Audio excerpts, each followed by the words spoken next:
Bir kamp yolculuğu daha başlıyor. Kapımızı kapat. Hadi. Kamp alanına gelmiş bulunmaktayız. Çadırımızı kurduk. Hava sağ olsun hiç müsaade etmedi ama.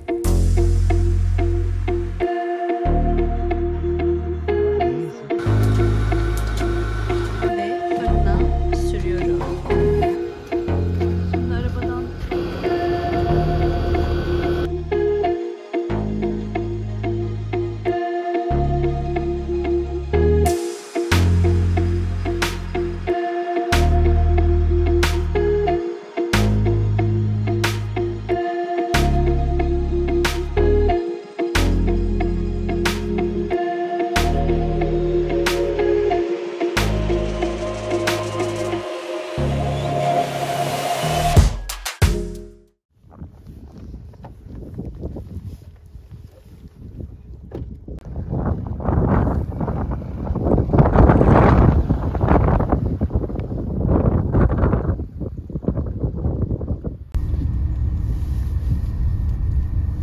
merhabalar. Merhaba herkese. Yeni bir kamp yolculuğunda. Valla bitti dedik geçen haftaki kampta kar ama şu an inanılmaz yağıyor. Yani Istrancı ormanlarının kuzeyindeyiz şu an. Yarım Acayip metreye. bir kar var. Evet. Bir birbirimize baktık. Araba hazırdı, çıkalım mı çıkmayalım diye. Sağ olsun ekipler yolları tuzlamışlar. Yani yan taraflarda bayağı kar var ama ana yol şu an açık gözüküyor. Bir şansımızı deneyelim dedik. Sence hayat nasıl varabilecek miyiz oraya? Bakalım, ben de bir şansımız deneyelim dedim. Ve çıktık yola. O kadar yoğun kar yağışı var ki. Yolu Maps'ten takip ediyoruz.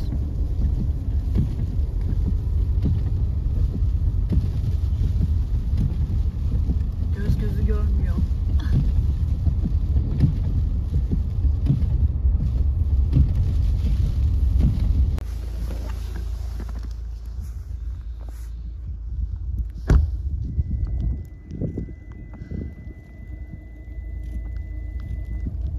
Çok güzel. Biz su molası verdik. Yolumuzun üstünde çeşme vardı. İnanılmaz bir kar yağışı var. Nasıl hayat? Oo, gökte gürültüyor. Yani son zamanların en güzel kar yağışı diyebilirim.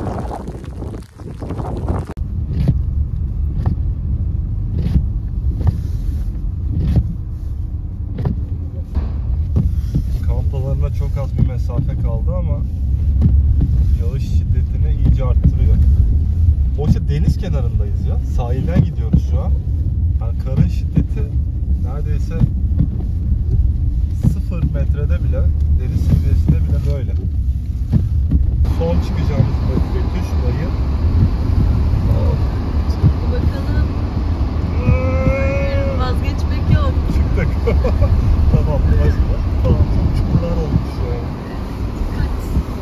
Kar inanılmaz yolu bozuyor ve Kızıldere girişine geldik. Naci.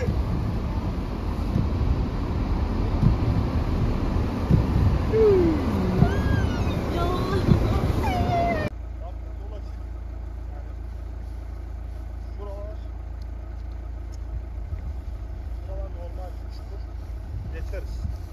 Sıkıntı yok. Hadi bakalım. Ya.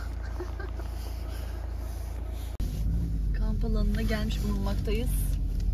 Harika bir göl karşıladı O bizi. kadar güzel bir manzarası var ki. Evet, şuradan o karşıya geçmemiz gerekiyor. Şuradan bulacağım. Evet, şu an kamp alanına yaklaştık ve keşif yapıyoruz. Çadırımızı nereye kursak? Geldik artık. Kuracağız artık.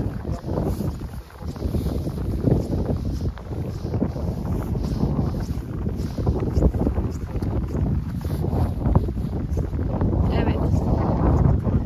Süper değil mi?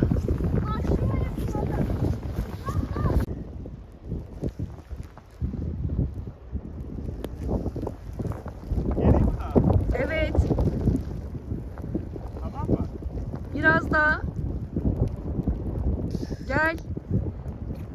Tamam.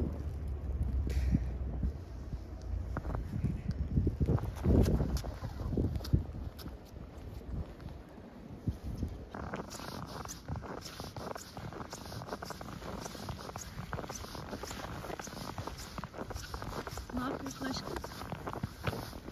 Bunu kuralım da.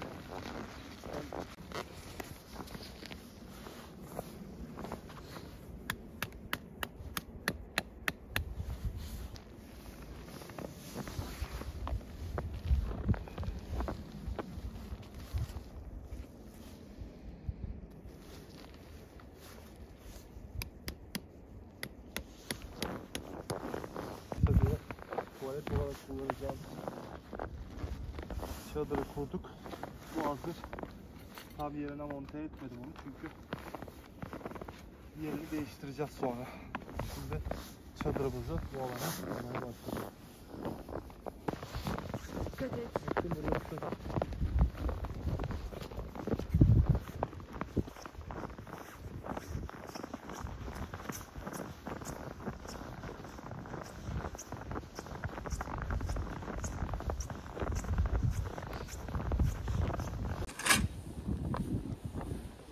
Şu an çadırımızı kurma aşamasındayız. Bu iç çadır. Evet. İç ve dış. Bu dış çadır. Önce dış çadırı kuracağız, sonra iç çadırı. Şurada yer zemin var. Hı hı.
Evet, çadırımız ayakta durmaya başladı. Merdiven oldu. Son aşamalarını tamamlıyoruz.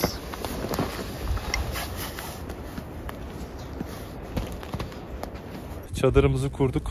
Hava sağ olsun hiç müsaade etmedi ama gerdirdik. Şimdi artık yavaş yavaş yerleşmeye başlıyoruz. Naci, nasıl çadır? Güzel. Hadi bakalım yerleşelim şimdi. Çadır ısıtıcımızı kurduk. Webasto. Şu an el yanacak şekilde içeri ısıtmaya başladı.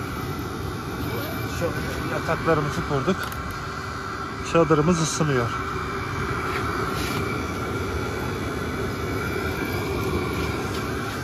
Bakalım ne kadar sürede ısıtacak içerisi. Evet, kurulum uzun sürdü. Çadırı bitirdik. İçerisinin sıcaklığı şöyle 14 derece. Göster bakayım Naci, getir bana. 13 derece. Göster. 14'e gelecek. Ama kameraya göstermen lazım ki. Ver bana. Evet. 13 derece, ondan sonra 14 derece yükseliyor. olacak. İnanılmaz ısınıyor şu an çadır. Sonra 14 olacak. Saçlar da yapışmış şapkaya. Şöyle bir yine mütevazi bir kahvaltımızı hazırladık. Gerçi akşama yaklaşıyor ama atıştırmalık, evet. Ön brandamızı da verelim de kardan kesilelim.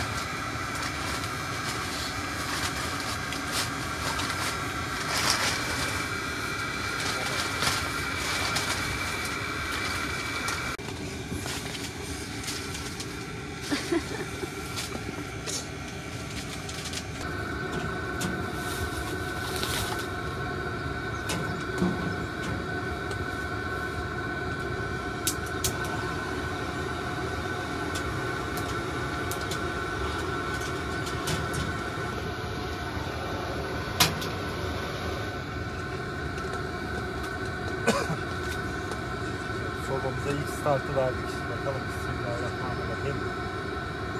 Şu an ses geliyor. İçeride ısıtıcı, dizel ısıtıcı çalışıyor. Sobamızı da yapacağız. Bakalım. Suyuna sarkacak. Birkaç saat sürdü yerleşmemiz ama şimdi keyif zamanı. Kahvemizi yaptık. Kuzinemiz burada. Hoppa, biz buradayız. Şurada arka odayı ısıtan, şöyle göstereyim, kombimiz var. Bakın bacası giriyor içeri. Şöyle. Hemen bir sonraki videoda devamını göstereceğim. Naci nasılsın?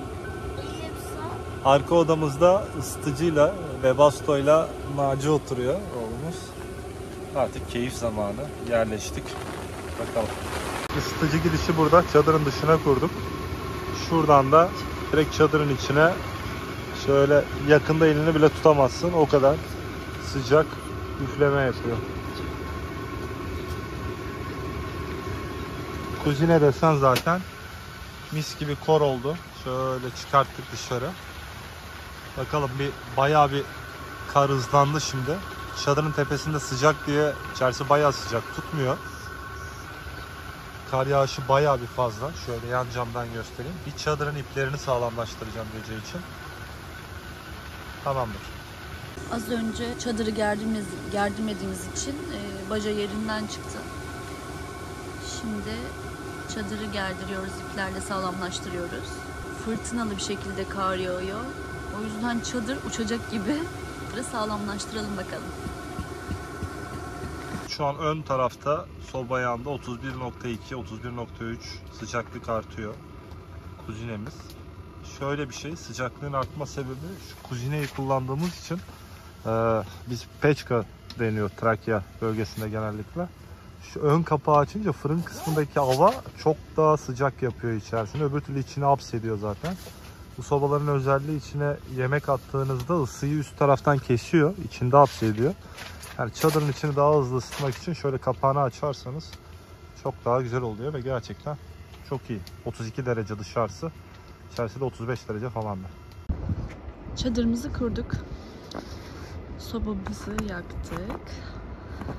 İçerisi gayet güzel, sıcacık. Şöyle bir güzel manzaramız var. Çok şiddetli kar yağıyordu, fırtınalı. Şu an dindi. Ama soğuk.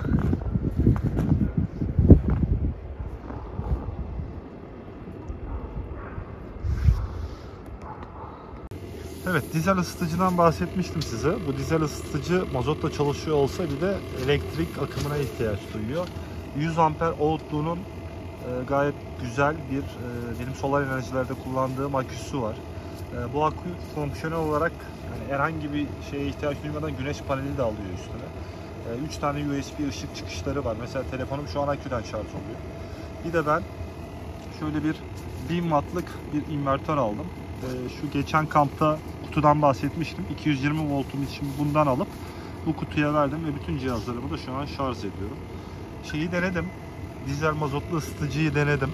Şu an hala yarı seviyesine indirdim ve zehir gibi üflüyor. Akşam 5'te çalıştırdım. Yarın akşam saat 12'ye kadar akü aynen devam etti. 12 volta kadar düştü ama muhtemelen 24 saat çalıştırır. Yani elektrik problemimiz yok. Sistem gayet stabil. Şimdi dediğimiz gibi çadırımız da yeni olduğu için düzeni çok fazla oturtamıyoruz. Şimdi içeride bir ayar yapacağız, bir dizen. Bir bakalım. Bu akşamki menümüzde fırında kuzu kebabı yapacağım. Önce kuşbaşı doğranmış kuzu etlerini tepsiye alıyorum. Ardından küp küp doğramış olduğum patateslerini de koyuyorum. Arkasından soğan, sarımsak, domates, biber, onları da ilave ediyorum.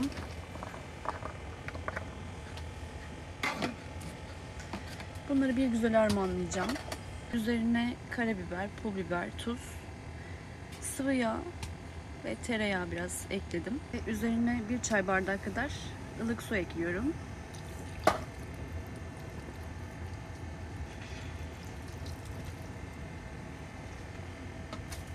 Fırına girmeye hazır. Ve fırına sürüyorum.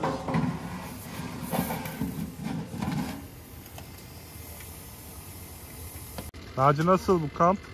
Vallahi kamp gibisi yok he. Kamp dedim böyle oldu. Bir de diğer kamp küçücüktü çadır. Bu kocaman bildi yani. Ha, geçen haftaki çadır mı ufaktı? Evet, bari şu anın bir katını bir katı. Nasıl, sıcak mı içerisi? Evet, çok sıcak şuradaki şeyler. Isıtıcı var değil mi? Kendi çadırımızdayız bu hafta. Hadi iyi eğlenceler sana. Bizim misafirimiz her zaman bol olur. Bak Dalmaç geldi. Dalmaç sen nereden geldin? He? Şimdi yemek verdik ona. Gece yabani hayvanlar varsa buradan ayrılmaz. Bizi de korur. Bekle sen, yine yemek gelecek bak. Birazdan pişiyor yine. Tamam mı? Ayrılma buradan. Gelirse kurt, domuz falan avlarsın bize. Kalın olan odunlarımızı da yarıyoruz. Yemek fırında biraz Evet. odun lazım. Odunlar bayağı bir kalın. Kuru ama kalın. Yarmamız gerekiyor. Ne güzel yarıldı.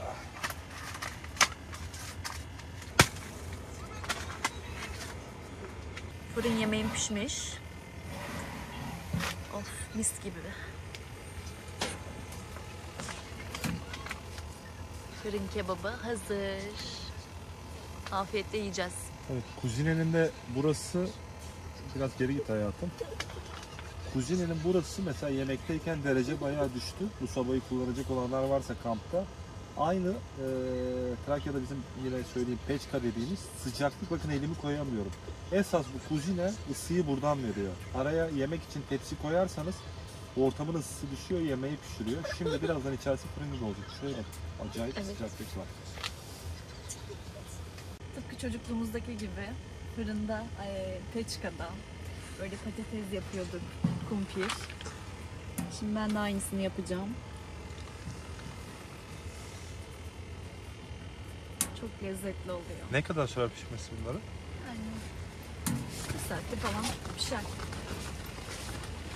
Oo, bayağı bir rüzgar çıktı yine. Çok hızlı yandığı için daha hızlı da pişebilir. Ha. Ama bir saatte pişer. Hadi bakalım. Evet.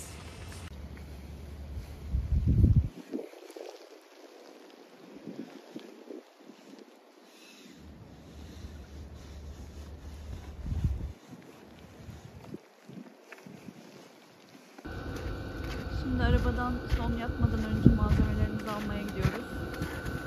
Gel Dalmaç. Hadi bakalım.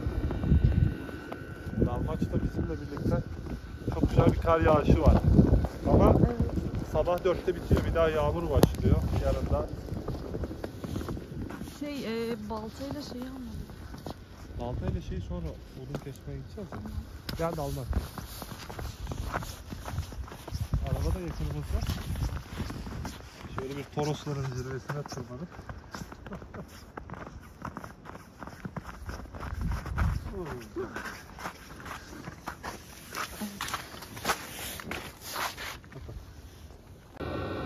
Evet, şimdi Webasto'nun yakıtına bakacağız. Çünkü gece sobayı söndürüyoruz. Arka odayı Webasto'yla ısıtıyoruz. Sabaha kadar. O yüzden kontrol ediyoruz. yarım depo mazot var. Var mı? Ne kadar gidiyor bir depo? Tam kapasite çalıştırırsan 6 Hz ya da içerisi oda sıcaklığında 35 derece, yaklaşık geçen akşam denediğimde 9 saat çalışıyor. Süper. Sabaha Ama- kadar idare eder. Evet. Mesela biz şu an tam gaza aldık gece diye. Belki de terleyeceğiz içeride. Yani 24 saate kadar çalışıyor. 100 amper daha akü var, hiç sorun olmuyor ama biz her ihtimale karşı dolduralım. Dolduralım bence de.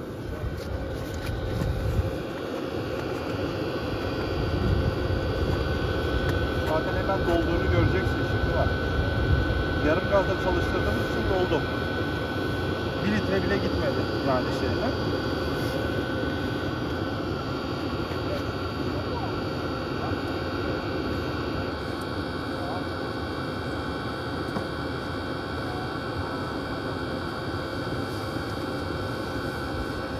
Kapağını attın mı?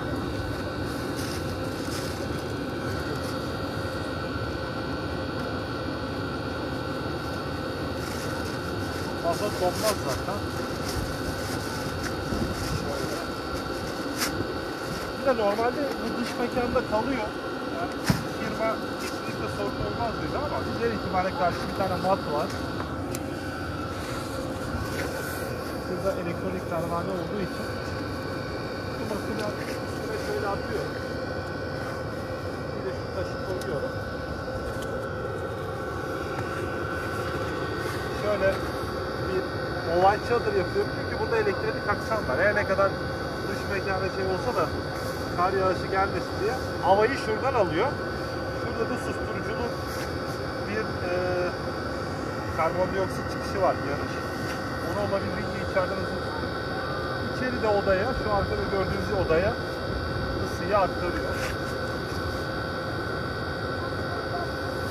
Gayet güzel. Tamam. Bu gecelik ekibimiz tamam, yarına biraz çalışacağız. Hadi bakalım. Şimdi göl kenarına iniyoruz. Gece yürüyüşü yapalım bakalım. Evet. Yalnız manzara efsane. Sabah daha iyi çıkacak. Ya. Manzara hepsi.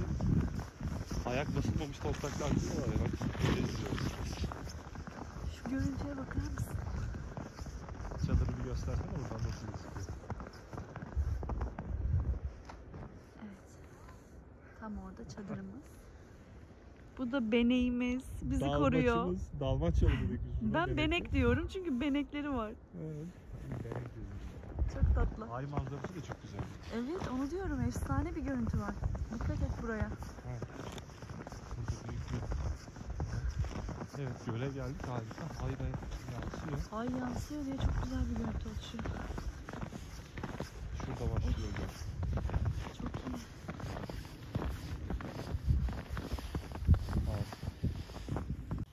Bunlar ne neyse. olabilir? Ama baksana o kadar oryantik ki Evet. tek adımda Tek adımla. geniş. Bilenler varsa yoruma yazsın. Ya tek sıra sanki tek ayakla gitmiş. Tek gibi. ayakla gitmiş gibi. Şu tarafa doğru gitmiş. Evet, oradan gitmiş. gelmiş. Ta Buradan, oradan gelmiş. Evet. buradan böyle bir şekilde gitmiş.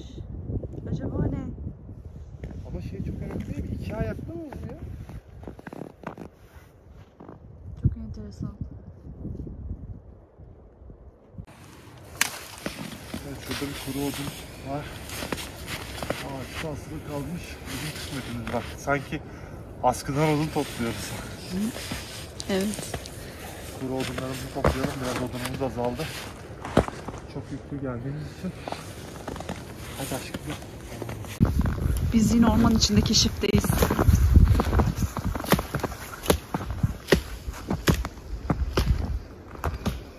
Benek de ayrılmıyor yanımızdan.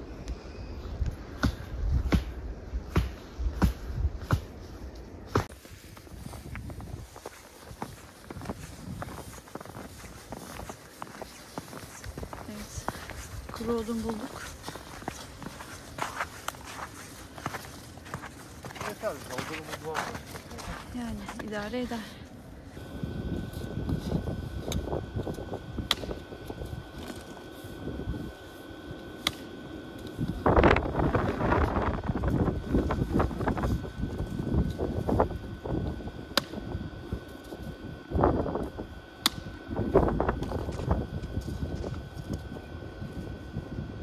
Gece yürüyüşümüzü de tamamladık. Şimdi sıcacık sobanın yanında kahve keyfimizi yapabiliriz. Evet. Değil mi? Aynen öyle. Biraz daha sürüyorum soba başında. Evet.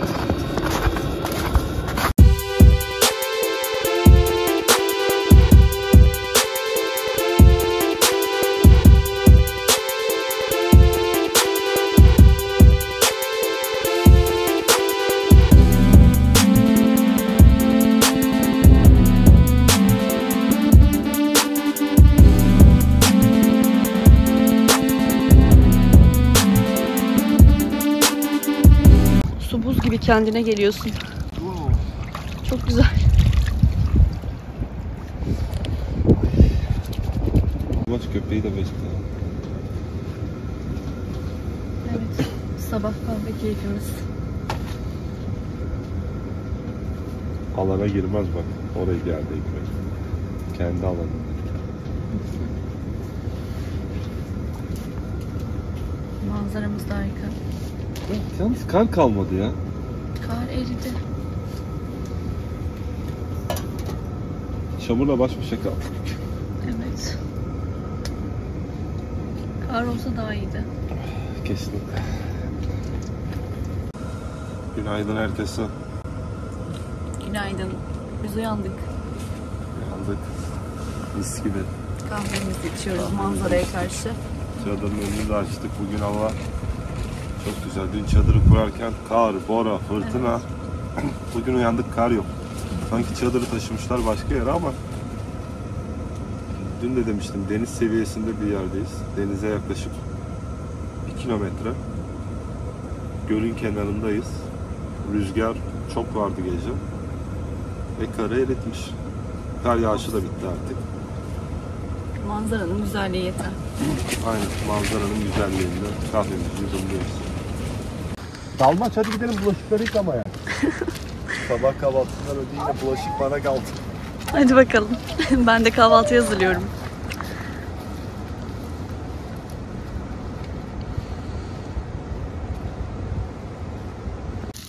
Kahvaltımız için atışmalı yumurta yapıyorum.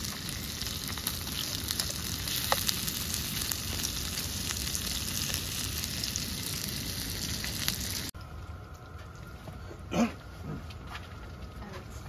Kahvaltımız hazır. Kahvaltı soframız yine her zaman olduğu gibi. Naci, geceyi yorumlasana, nasıl geçti akşam? Güzel. Ama bana sandalye alın anne ya. Ben böyle oturmak istemiyorum. Naciye sandalye alacağız. Ya arabada var. Bir de sucuk şey yapsaydın. Yumurtayı sucuklu yapsaydın. Evet. Değişiklik olsun istedim. Bir sonraki kamp için Naci'nin isteklerini de aldık. Var mı senin ekleyeceğin bir şey? Hayır. Her şey çok güzel. Güzel bir gün, güzel bir gece geçirdik. Şimdi de son kahvaltımızı yapıp artık dönüş hazırlıklarına başlayacağız. Arabamızı çadırın yanına aldık. Yavaş yavaş toplanma hazırlıkları başlıyor. Bir kampın daha sonuna geldik. Aşkım, bitti mi kamp? Toplanıyor muyuz? Ya şu dalmaç, benek çok sadık çıktı ya. Bütün gece bizi bekledi vallahi.